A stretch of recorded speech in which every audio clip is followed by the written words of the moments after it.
जी बिल्कुल, इस वक्त मौजूद हैं मारगला टाउन में। आपको बताते चलें, बीवी के हाथों कत्ल होने वाले शोहर नासिर इकबाल रांझा के घर के इस वक्त बिल्कुल सामने मौजूद हैं।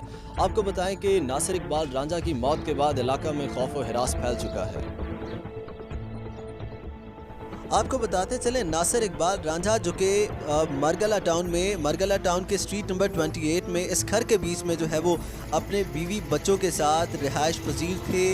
पहली बीवी के हाथों कत्ल होने वाले नासिर इकबाल रांझा को बेगम ने बेदर्दी से छुरियों के वार करके कत्ल कर दिया। कत्ल करने के बाद उसकी लाश को घर की बेसमेंट में जो है वो छुपा रखा था। इस घर की बेसमेंट में हमरा पुलिस जब हम लोग दाखिल हुए और मुदई जो कि इस मकतूल के भाई थे और जो बीवी थी, ये जब सारा सिनेरियो हुआ, मदीहा ने जो कि मनी भावलदीन में रिहाइश पजीर थी वो आई मौका पे, इन्होंने कंप्लेन किया। मदीहा जो कि मारगला टाउन में इस घर के बाहर खड़ी थी और घर को ताला लगा हुआ था। इनकी 15 पर कॉल करने के बाद पुलिस मौका पर आई, उन्होंने जाए वकुआ का जायज़ा लिया।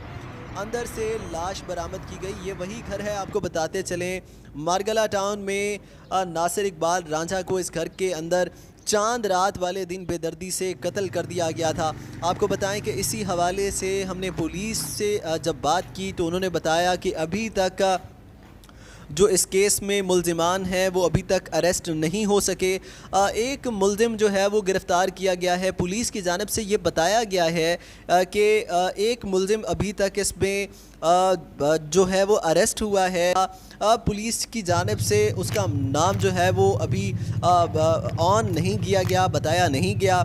इसी हवाले से चीज़ें जो हैं वो काफ़ी कॉन्फिडेंशियल हैं, क्योंकि ये मामला जो है वो 302 का है, मर्डर का है। नासिर इकबाल रांझा को इस घर के अंदर बेदर्दी से कत्ल किया गया है, मारा गया है। और इसके बाद जो है वो 3 मुदई जो हैं वो खड़े हुए।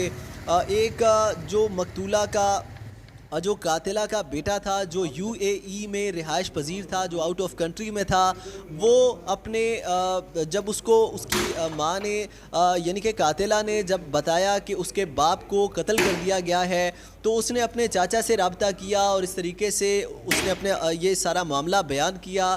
चाचा ने जो है वो कंफर्मेशन के लिए दूसरी बेगम मदीहा से कांटेक्ट किया और जानने की कोशिश की कि क्या नासिर इकबाल रांझा आपके घर के आपके पास है। तो जब मदीहा ने उनसे कहा कि नहीं, जो नासिर इकबाल रांझा है वो काफ़ी दिन से लापता हैं, उनका फ़ोन भी नहीं लग रहा। तो इसी हवाले से मदीहा ने काफ़ी एफ़र्ट्स की और वो इस्लामाबाद पहुंची और वो जो है वो इस्लामाबाद आई, लेकिन उनका जो है वो यानी कि वो मुदई भी बनना चाह रही थी इस केस में, उनको मुदई जो है वो नहीं बनाया गया। उसकी वजह ये थी कि इनसे निकाह नामा मांगा गया पुलिस की जानिब से कि भी आप कोई विटनेस जो है वो हमें दें, ताकि हमें जो है वो मालूम हो कि जो जिनका मर्डर हुआ है नासिर इकबाल रांझा का, कि क्या वाक़तन वो आपके शौहर थे।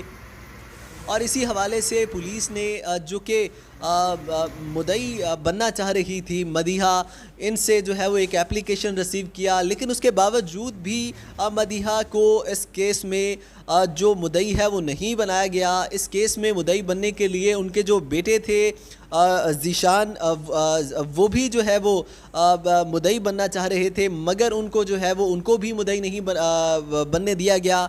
इसी हवाले से आपको बताते चलें कि पुलिस की जानिब से ये कहा गया है, ये बताया गया है कि अभी तक इस केस में जो अहम गिरफ्तारियां हैं वो मुमकिन में नहीं हुई। आज आपको बताते चलें, चांद रात का ये वक़ुआ है। ईद के तीसरे रोज़ लाश को बरामद किया गया था और आज इस केस में जो है वो 12 दिन गुजर गए हैं, मगर ताहाल मुल्ज़िमान की गिरफ़्तारी जो है वो अमल में नहीं लाई गई। और पुलिस की जानिब से बताया गया है कि जल्द मुल्ज़िमान की गिरफ़्तारी की तवक्को है। जी।